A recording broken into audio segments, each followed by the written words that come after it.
आज हम जागतिक हाथ धोने दिवस मनाएंगे।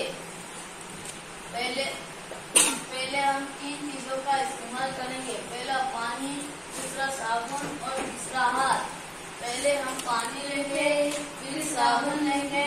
अब हम ये तीसरा तरीका बताएंगे।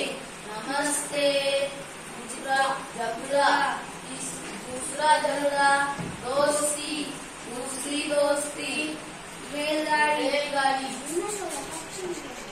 दूसरी रेलगाड़ी, चुनमुन्नू, दूसरा चुनमुन्नू, चूड़िया, घड़ी। अब हम पानी लेंगे, फिर अच्छे से हाथ धोएंगे। देखो मेरे हाथ साफ।